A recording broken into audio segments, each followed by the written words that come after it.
Hello, I'm Jerome Rhyant. Welcome to In the Moment Show. Thank you for tuning in with us today. We want you to like, share, and subscribe because there are things that we're going to be doing in the future that we want to keep you connected to.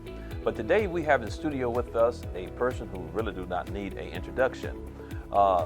We have Lee Rhyant with us, who is going to talk about his new book, Soaring, 11 Guiding Principles on the Path from Segregation to Success. Lee Rhyant was raised in the Jim Crow South and overcame numerous obstacles to reach the executive ranks at General Motors, Rolls-Royce Aeronautics, and Lockheed Martin. And from 2000 to 2011, he served as Executive Vice President and General Manager of Lockheed Martin Marietta.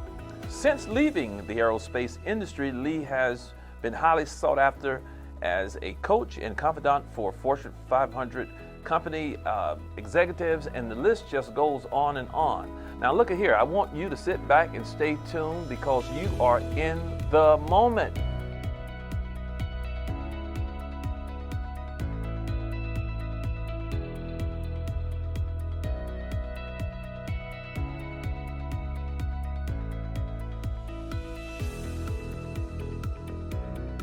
Well, thank you.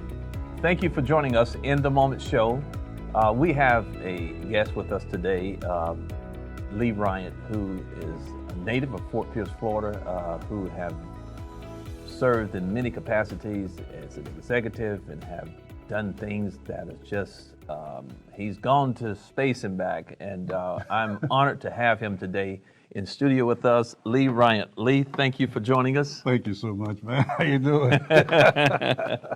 Well, you know, fortunately, we do have the same last name. Lee and I was raised by two brothers, Bill Rhyant, Thomas Rhyant, and he's my senior cousin, and right. I thank God for him. He knew me before I knew me, and I'm honored to share the stage with him with all the great accolades and accomplishments that you have accomplished. And man, I don't even know where to start. You know, I was sitting here reading and thinking about some of the things that we've talked about over the past few days. You know, a thought come to mind. You know, there was a article that was put into the Wall Street Journal back in 2018, May 21, and it says, "Where are the black CEOs?" And the story goes on to detail the barriers and the roadblocks that prevent many African American women and men from making it to the C unit, as you would say, in the upper higher office. C-suites, yeah. The C-suites, Yeah. you know. And so, you know, in one sense, you know, it was like winning a lottery. It was like winning a lottery to have accomplished the thing that you accomplished, and so many were blocked. And I like to start there and talk about your experience and how you were able to navigate through the Jim Crow South with all the obstacles that were in your path, like all of us, but you were able to rise above and to excel and to succeed and to accomplish, which is commendable. So I like to start there in terms of your journey. You know, when we talk about that, when the guy said that first to me, the impossibility of being where I started, sharecropper's son, poor people, to where I am now, you know, the first thing you want to say is, man, I did great stuff. But the reality of it is there are a lot of people with similar journeys. There are a lot of brilliant African Americans. There are a lot of outstanding females. And to think that some kind of way is that journey, they don't end up in the C-suite, is more than they're not smart enough. It's the opportunity, the circumstances, the values, the breaks, all those things. There may be a little bit of favor of, if you're faith, maybe luck or whatever you want to call it. But it's more than that. We don't want people to think it's because they're not smart enough or they're not gifted enough. So when we talk about the C-suite, and it's a difficult journey, and let me be clear on something. Unless you're born into that system or you inherit that system, it's difficult for anybody of any color. Top it off to be an African American and to deal with subliminal racism or to deal with the competitiveness of it. So when I wrote the book more as a guide, not as a, not that I was special.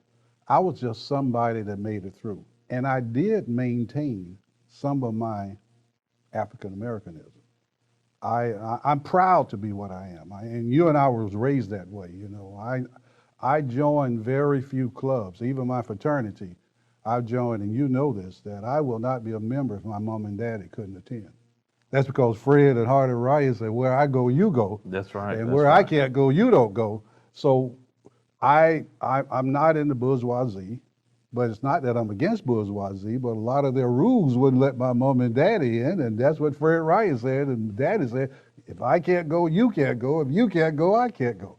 So when we wrote the book was really to give you a pathway of my life, to see the things that I was successful at, to see some of my failures. I mean, I had natural failures. I think failures, but we were taught, You fail your way to success. yeah, you fail forward. As mother used to treat failure as your friend, not friend. your enemy. Failure is your friend. Get up and walk forward. You know, instead of getting up and walk back, you fall Exactly. forward.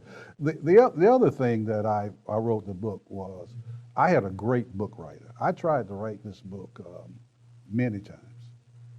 And I could not write the book without it becoming too business orientated or not business orientated enough.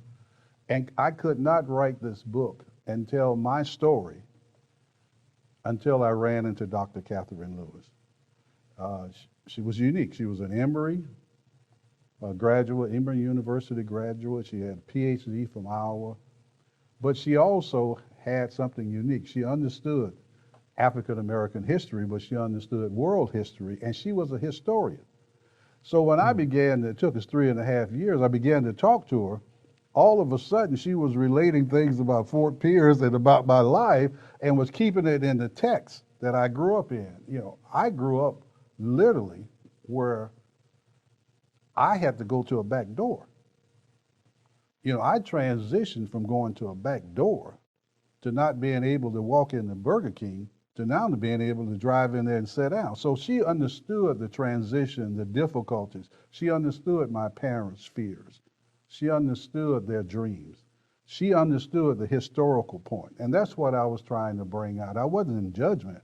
I was writing about my life, which is like the life of so many other people. And by saying that and experiencing my shortfalls, she brought the book to life. She brought my Yes, life to yes. life. And that's why I think it became successful. I didn't want to tell a lie. I didn't want anybody to think I was born with a silver spoon. I jumped up and was able to jump 25 feet in the damn air. I wanted people to understand that this guy with good parents, Raised on 16th Street, raised on 16th 7 Street, houses from Avenue D. Avenue D, all these obstacles. My mother and father had faith in me. We had belief. We had a faith system. We had hard work. We had grandfathers. We lost some battles. We just won a couple of more. And to walk out of here saying, you know, this guy didn't try to overwhelm me with a bunch of bull. This guy just tried to tell me the story of his life. If I could take a couple of those little grape seeds, like Mother used to say, and use it to plant another little grape seed, then you and I have done what we're supposed to do. Yes. And Catherine brought that to life. She Yes. did a great job on the Yes, she did. bibliography, a great job on the research, and I think everybody will like it. And then the 11 guiding principles, when we wrote the book, we went through and wrote the book. At the end, we sat down and said, okay, out of this whole story, what really do you want these folks to take away? Things that like you are expendable. Don't let anybody tell you where you belong. Gifts come from unexpected places. The one that my wife loves is some of your most valuable lessons happen outside of the classroom. And back to the one you are expendable. At the end of the day, somebody can cancel your check. And it may not just be from somebody laying you off, your health, bad relationships, just bad breaks, the economy, the pandemic proved. So, you know, so you got to constantly do your skills, and a lot of folks think their lives are dependent on other people. A lot of times your life just depending on, you drive down the street, some nut run a stop sign, man, you get hit, or your child gets sick. And we didn't leave that portion out. You know, we write a book that everything else in the universe has to be perfect, and then you get to play in it. That's a bunch of crap, man. You know, so Catherine did a great job of relating that Yes, she part did. of my life, my illnesses, my shortcomings. And as you know, sometimes, man, our families, man, the crops wasn't right, and we suffered, and that wasn't their fault. So we wrote a book about overcoming personal accountability, holding yourself accountable, wanting other people to be successful. You know, in our community, people were happy when you got out. Yes. Happy yes. when you graduated from high school. Mhm. You know, it was, you know, have joy instead of hating on folks, you know. So that's kind of like the thing she brought out the book. Then she brought out, you know, the importance of education, the importance of being born, taking advantage of this system. You know, the system is not perfect, but there are things you can take advantage of. Being accountable to yourself, and don't let anyone take your identity. You had two Evelyns in your life. Mother was Evelyn, then you married a Evelyn. And I want to talk about Evelyn number one, Oh. and then I want to come back to Evelyn number two. But, you know, Aunt Evelyn, I'm going to refer to her as my aunt today. Yeah. You got to share her today. Yeah, I know it. Abiding faith in education, and she really pushed you all, she pushed us. She always had this pit bull tenacity. She didn't take no for an answer. No. You couldn't shuck her. No. You know, and so Good let's job. talk about Evelyn Rhyant contribution in your life in that abiding faith in education. Yeah, you know, and this is one of the beautiful things about writing with Catherine. My mom was born in 1928. Her father, to a farmer, her father died when she was 8 years old, and her mother died when she was 15. So, you know, you didn't have all that social protection you had now. And you know, in life, a lot of times it wasn't good to mom, and she didn't hide that. I mean, she didn't hide. Life wasn't sweet to her sometimes. You know, young girl, pretty girl, growing up in that type of world without the social protections. And a lot of times, unless you understand when she was growing up, you'd think, you know, they had all these agencies to come get you to protect. So she was out there by herself. She said she figured out,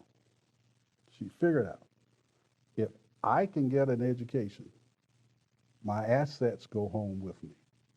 Everything that somebody couldn't take from her, and we have in the book, at the end of the day, your assets go home with you. Part of that Catherine pulled out was that my mom was saying, okay, a lot of this stuff they can keep. They can fire me, or a guy can beat me up, or they can do all this stuff. But certain things you can't take away from me. I'm taking it home. Education was one of them.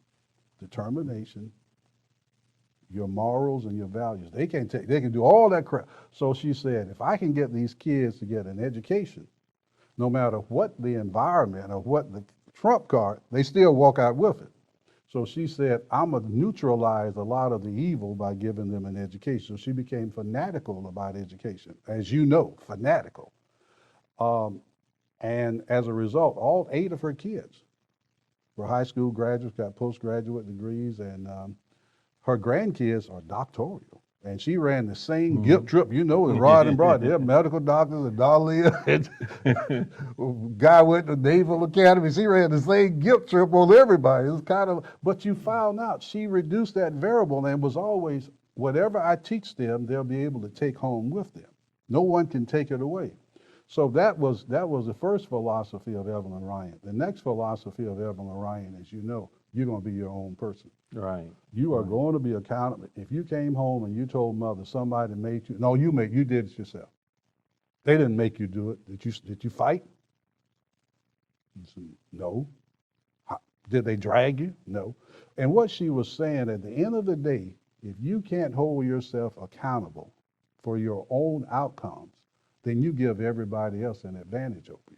And we never gave anybody advantage. Even though when we said we give, we put our fingers behind our back and said, that's not the Evelyn Rhyant way. The Evelyn Rhyant way is to reload.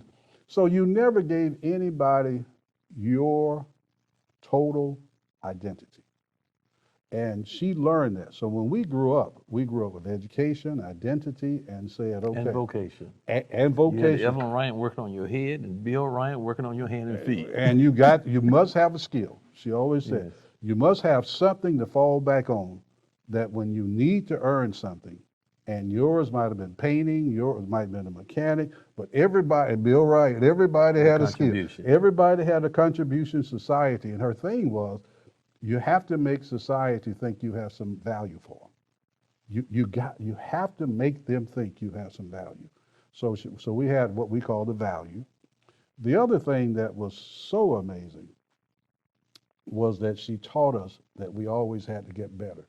You know, everything has its seasons, and you better be ready for the seasons. It's old crop. You know, if the boll weevil ate the cotton, you better have some other plant. So I think that's why, even though we say in the book, we grew up in the Jim Crow South, but we grew up in an African American community in the Jim Crow South, which brought us a lot of value, protected us from a lot of things, and gave us a sense of richness. We grew up in a rich community. Yes, you did. I tell people, we didn't grow up in a culturally poor community. We grew up in a rich community. We grew up with people that loved us, protected us, believed in us. They nurtured us. And when we left that community, we were as prepared as we could possibly be. And they wanted us to have a better life. Hence the kings, hence the people that walked the streets, hence the people that got better. Their whole life was to make ours better. Excellent. So that comes out in the whole book. They would sacrifice anything to say, I'm gonna give you a better life. They didn't want you to have the same life. So, and you grew up with Evelyn, so it was education, it was, we had to sing, we had all these talents. Yes. And We all had that. If you was a Rant, you had to sing. you had to sing, and then the other thing, Jerome, you had to work. Right. None of our parents abided by us not working. They just tell you, I can't abide by you not earning. And all of us was brought up early on. Your dad was in the lawn service. Yeah. My dad was in the lawn service, and after school we worked to Yeah. black dark. Yeah. I saw that manifest in your going off to college. You left Lincoln Park in '78. You finished Bethune-Cookman in '72, and '68 you left Yeah. the high school, and then '72 you graduated from FAM.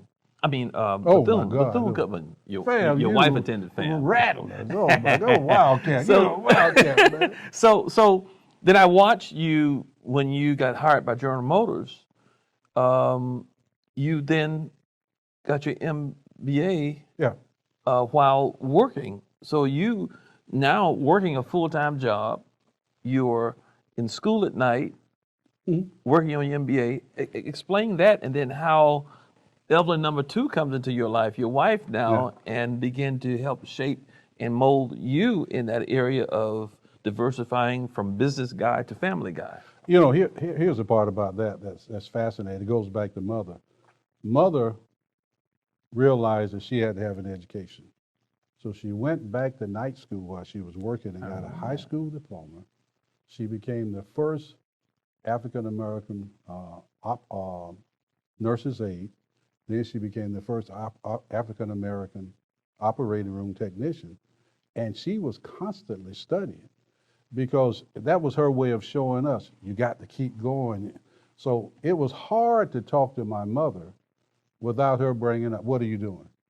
And eventually it was going to get around to, you better be either going to school, you better be enhancing your trade, and you better be taking care of your kids. You know, that was kind of like the conversation on the land there anyway, no matter. Right. So I think part of my success, and then when I went to work, when I was working at the power plant, which gave me a lot of skills for corporate America as far as working in automotive and aerospace, is when I went to the power plant, Mama had taught us, every time you go in there, you bring back as much as you can of all the knowledge in there. So I'd go there and I'd work with these guys and they'd tell me about tearing down generators, and I'll go home and read about generators. That was Mom's strategy, you know. Your assets go home with you, you know. So I actually had about 8 years of working in a power plant with the master mechanic and all those. So when I went to work in corporate America, they were surprised that I knew about micrometers, calipers, and all this. But Mom's philosophy was, when you go home, you take as much of that, you remember, as much of that knowledge, and you were a fanatic, and she would say, what did you learn today? You better say, I learned how to deprogram this. So that was continuous learning, and skills growth was part of your assets go home with you. So she became a great. Now the other Evelyn was she was walking down the street at 15 years old, and she had this apple in her hand, and she passed the shoe shine stand where I was standing with the fellas. Some kind of way, her apple jumped into my hand. Now, she said, I snatched the apple. Some kind of way, her apple jumped into my hand. And I started walking off. This is my version of the story. I started walking off with her apple. Next thing I know, there was this pain in my back. And Evelyn picked up a rock and hit me in the back with a rock for this apple that jumped in my hand. So I turned around, and there's this beautiful young lady, and I lunged at her, and she didn't move. I mean, she was 1/3 of my size. Then she drew a line In the sand. Yeah, and dared me to step across it. And then, since I didn't step across it, guess what she did? She jumped across it. So I said, you know what? That'll be my girlfriend. Actually, about 4 or 5 months after being seen as what I thought was a psycho, I thought my wife was a psycho, I found out her name was Evelyn. She became great friends with Mother. So I noticed that when Evelyn and I started dating, some of Evelyn's requirements sounded awfully familiar. Awfully, it was like to you. So they became great friends. So in my life, all seriousness, the value of partnership, I think part of my success was that I always knew that I had the two Evelyns. And I also think they gave me a security that someone understood me. The coldest day in my life was when Mom died. You remember that? Because you had to get me through it. And the next coldest day was when Evelyn got cancer. And I thought I was going to lose her. That shows you the relationship. And she's a school teacher. I think Evelyn always thought that I'd get fired, that the people would sober up and figure out the guy that she knew was actually the guy at work. So she wanted her own career, and that was Mother. Remember, Mother told me, Evelyn must go back and get her diploma because I don't want her dependent on you.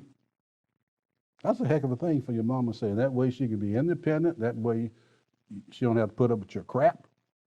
And Evelyn, remember they kept the babies, and Miss Louise, Evelyn's mother, and Mother kept the babies, and the boys Evelyn went back to school and got her degree.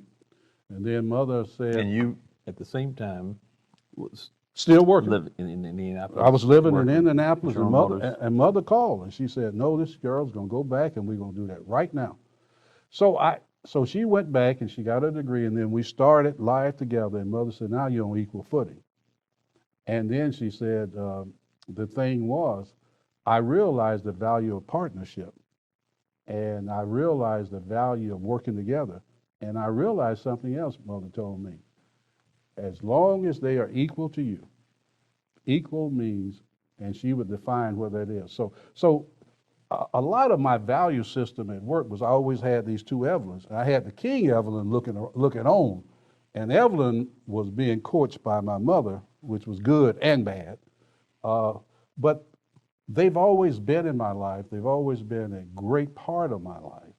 And it taught me the value of partnership, and it taught me the value of respect.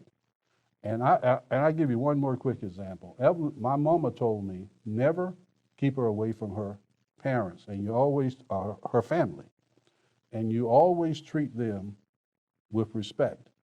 And she says, the best example, watch me. When I don't treat them with respect, you don't treat them with respect. And I learned treating people with dignity and respect, because the reason I treat Evelyn, people say, well, you treat Evelyn and you treat the Ingrams right. I treat them like you and I were taught by Miss Evelyn. Yeah.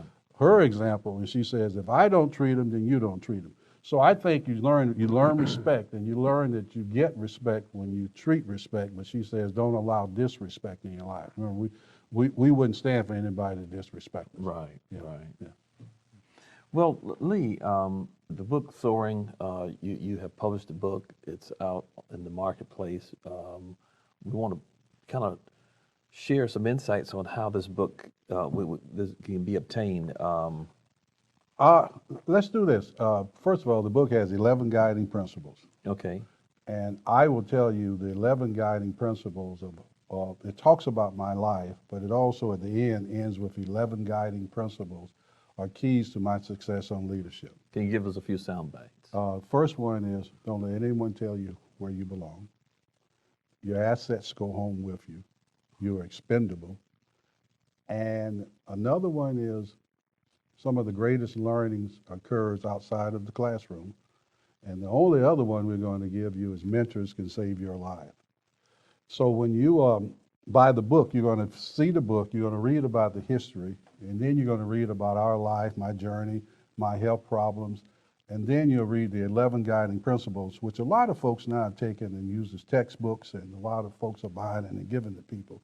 Because it's about a real life character, but it's also done in an academic form, thanks to Catherine. You can buy the book on Amazon, or you're going to see it at the bottom of the screen, and then you'll be able to go to almost any bookstore, because a lot of the folks like you guys just take it in there and say, buy this book, put this book in the bookstore. Well, I bought the first case of books. You bought the first I think case. when the first book first came out, I ordered a case of the books, and I'm now ready to order another case because we really want to push this book and make it successful. You're successful. We want the book sales to reflect your legacy. You know, my legacy would be the legacy of so many people that invested in me. Yeah, I did hard work. I did good stuff, but man, some folks love me. Some folks put it on the line. I had opportunities, and that's what we want the young And folks. you loved on a lot of people too. And I love them, and you have to give back. I was reading, and of course, I know your life. Today you are consulting Fortune 500 company executives, and last week I was like a little boy in the candy store. I get a call from you. You take the whole day from sun up to sundown. You ride with me. You assess my entire company, and I sat back after listening to you. I had about 200 questions when we got in the truck. By lunchtime, I had two. By the time you left my home, you answered my questions, and God has blessed you in such a way. You threw so many things out there at me. It's like you laid a bed for me, and all I had to do now was lay my ideas on that bed, and it began to speak. The answers just began to come. Yeah. I didn't have to specifically identify the questions that I had as much as you having clarity about my industry, and God just used you to begin to show me some insights on how to more efficiently do what I'm doing, how to tweak some things, and then some things that I was looking at in other perspectives.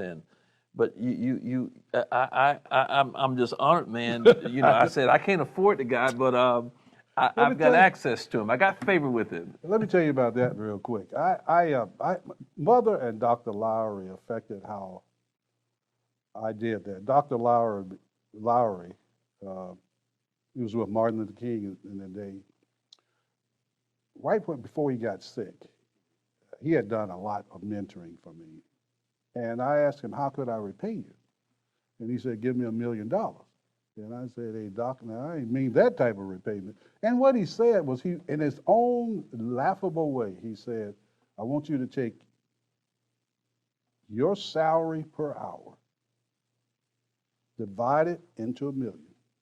And I want you to go get some folks that look like you, from you, and you spend that money on them, and we're even.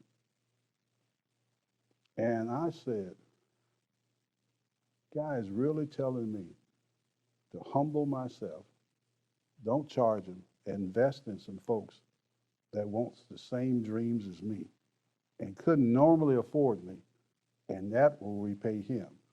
Mom told me, she says, I don't want you acting like you don't belong with these people, because then you act like you don't belong with me. She says, but what I want you to do, instead of criticizing, instead of walking away arrogantly looking back down on them, I always talk about looking down, I want you to extend to them some help. And that help can be education. You have to teach them what they don't know. You can get mad at them. And one of the guiding principles is know what you don't know. And she says, you can criticize them all you want to, but at least teach them what they don't know. So that's kind of like my spending the day. You know, I call some folks and they'll say, well, how can we pay you? I said, we'll talk about that later. And that's Lowry and Mother, you know, you have to give back. And what they're really saying, I invested in you. My mom told me her love had no price. My love didn't have any price. But those that don't have, you have to have some value for them. And by doing something for them, you show the value of them. Yeah. And I know that got to you when I spent that whole day. You were emotional. You were emotional. No, man, I'm going to fly in. I'm going to spend the whole day with you. And that's from Dr. Lowry.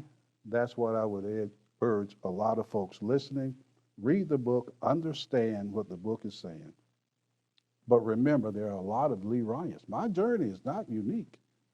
But unless you're invested in, unless someone tries to help you and someone really cares about you, you can't grow. And that's what that's. Well, I must say, you know, I read the book. I think I called you 10 times. Yeah, you did. During the time of my reading it, I was up 3 o'clock in the morning a couple of nights, and I just blocked out the time to go through the book. And I tell you, I was really blessed to see it in detail. I knew it in parts. Yeah, Because, I remember we grew up together, but, you know, reading the book, it just, the light started coming on, and I said, I remember this, but I didn't know the details. I was 9, 8, 12 years old. Well, I'm now seeing it, the adeptness of the book, and how our lives have been similar in so many ways, and same struggles, different faces, and so it was great encouragement to read the book and to see the advancement you and Evelyn made. Scripture talks about don't despise small beginnings, and how you took the little you had and began to build and to grow, and saw each phase of your life as a building block. That was really powerful.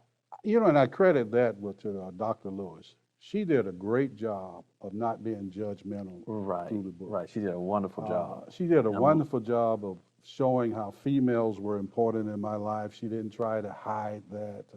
She did a wonderful job of showing my vulnerabilities, my strengths, and she did a beautiful job of helping develop the 11 guiding principles. You know, if you do these things fundamentally, this guy, and I say this, if you do those 11 things, or if you consciously think of them, you won't be perfect on any of them, but you'll realize this is what really matters. You know, getting skills and putting some tools in your toolbox. Put some tools in your toolbox.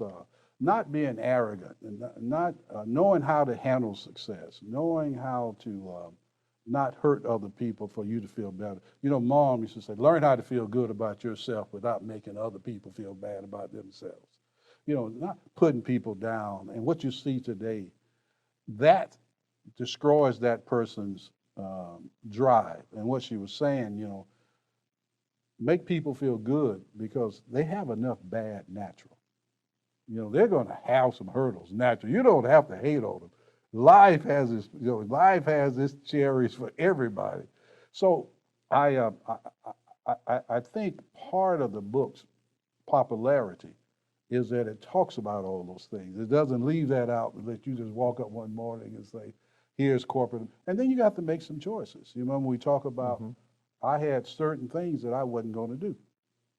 And I had made up in my mind, if that meant to be success, you and I were going to go back and plant tomatoes. We were going to, but there are certain things I'm just not going to do.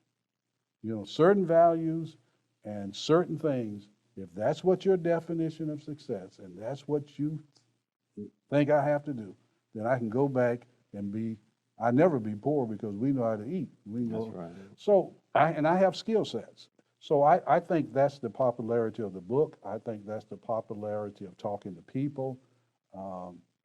Is a part of my success was just like Hard and Ryan said.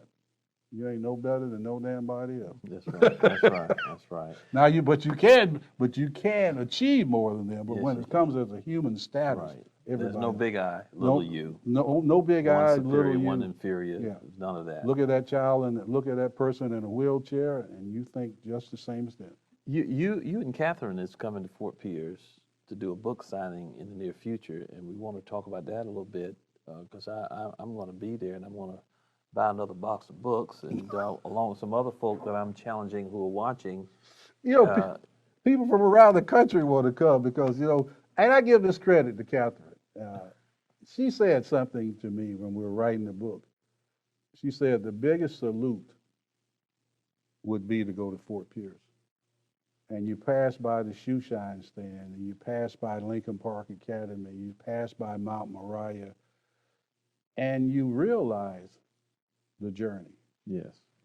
But realize that if it wasn't for so many of the power plant, that any one of those people, if they hadn't been for you, could have altered that journey.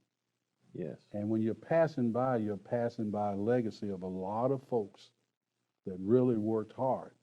So when you go, if you're going to lunch a book, if that's going to be your luncheon pad, like Mother used to say, everybody lunches from a different place. Sassa, Georgia, Fort Pierce, Florida. Fort Pierce should be where you lunch that book. It can't be about the money. It's got to be about what originated there.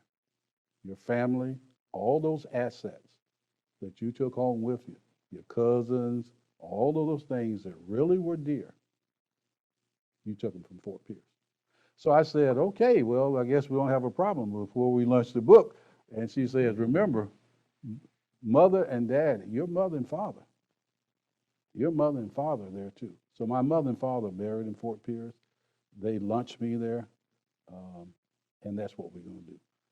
And like I said, if they can't come to the book signing, they'll be right there on the front row. Yes. Yes. And that goes back to, and I know that's what she was trying to get me to see. My mother and father there, grandfather, grandmother, all my family are here in Fort Pierce, Florida. Yeah. And so we lunched the book. You and I lunched it. We might be the only 5 people there. No, we're going to get a crowd there. And then we'll talk about In the River College. We talk about Lincoln Park because we are Fort Pierce. Yes. Her point was, I've sat here and written by where you should write this book for 3.5 years. Yes. So we're lunching it from Fort Pierce, and it'll be in the fall of this year. We're going to try to do it in conjunction with probably In the River College because my parents worked there, and people used to ask me, so why you have the janitor at the top of your organization chart? And I said, that's where my mom and daddy used to be. Yes. Yeah, the janitor. My mom and daddy were janitors. So you're not going to put them at the bottom of the chart. That's right. That's right. And Rhyant thought he should be over the chart. So the book lunch will be here in Fort Pierce. We hope to have a lot of people. And and show you how people, and put this in, people think so negative of our community. They said, well, there'll be people there that will undermine it. I said, not the people I know. When we grew up, it was a community that was proud and lunched their kids out. And that's the community we're going back. Whoever undermines or anything, that's not from where we are. Right. We're from people that who had these kids and all they wanted them to do is be better. Right. All those folks that used to chase us and make us go home, they're part of my success. That's right. So anyway, we'll lunch the book from there. Okay. And Catherine is coming. Yes, good. We're looking forward to meeting Dennis Catherine. is coming. I heard the interview that you all did on The Flame with Larry Lee, and Catherine, I was very, very impressed with Larry her. was great. Yes. So we're looking forward to it. I'd like to say once again, thank you for joining in on the In the Moment show. Thank you, Lee, for stopping by and giving us access to your availability. And we will be bringing you back to the show to talk more about some of the other things that we've talked about, how to live 3 levels below what you can afford. Another conversation for another time. But we'll do this is after the book gets released, we'll come on and try to get Catherine. And we're going to talk in a more structured way about the 11 guiding principles. Okay. And how do you navigate them and how do you do them? And the one about that you like now, the living 3 levels below after you get comfortable, and Yes. yeah, and not Yes. having anybody have you in their back pocket. We'll come back and do some shows on that. Okay, we're looking forward to it.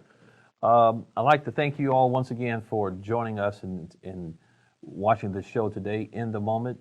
I'd like for you to like, share, and subscribe, and we will keep you abreast as things continue to advance. We'll let you know in advance when Lee is coming back so we can capture his wisdom to advance, to enhance our own lives. We're all the right information away from our next level. Thank you for tuning in.